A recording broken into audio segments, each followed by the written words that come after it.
staple in many cultures and societies. Originating from Mexico about 6,000 years ago.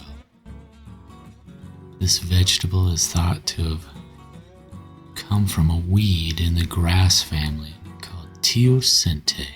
They're very close in character, but only corn makes those cob ears with the juicy, delicious kernels attached that we love so much.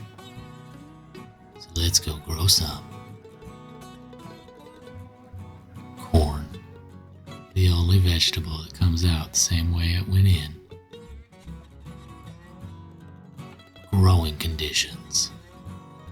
Let's talk about some corn plant varieties to start off with. First up, if you want corn on the cob, make sure you're growing a sweet corn variety, not popcorn, not decorative corn. There's 3 primary sweet corns: standard corn, sugary enhanced corn, and super sweet corn. Standard corn can be planted when it's about 55 degrees out. Sugary enhanced and super sweet are going to want it a bit warmer, more like 65 degrees. All corn loves full sun. Give it plenty of sun. The sweet corns, as to be expected, are just degrees of sweetness, with the primary difference being the temperature they go out at. Now, be careful digging around and pulling weeds around your corn plants. They are shallow rooted. And also, don't rub soil on your plant's leaves like that. That's a good way to spread soil-borne disease. So,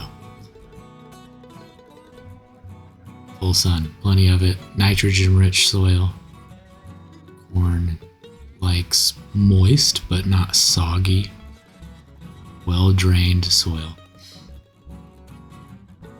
Hopefully you don't need these big rubber boots. Now, soil conditions. You're going to want a pH of about 5.8 to 6.2 and an NPK fertilizer of 10-10-10.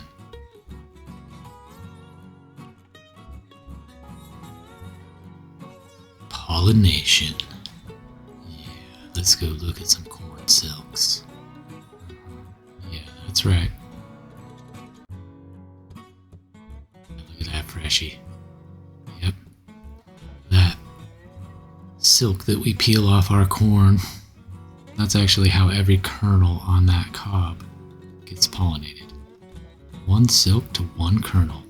And that flower spike at the top of the plant there is what's raining down pollen, which gets caught by the silks and pollinates and creates those juicy, delicious corn kernels.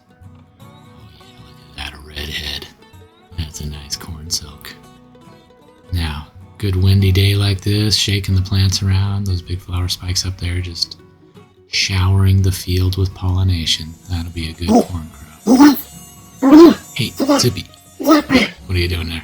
Why don't you go pollinate something? Here's a nice close-up of the flower. Some open pods, some still closed, so you can see how it kind of progresses there.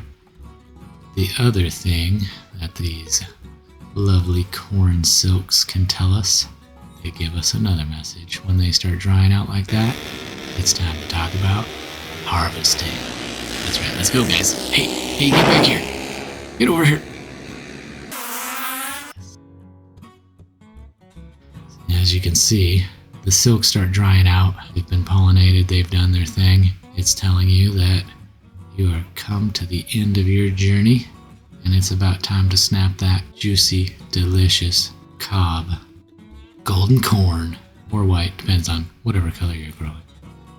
Snap that baby off, fire up the barbecue, get some butter out, chow down on some scrumptious corn on the cob.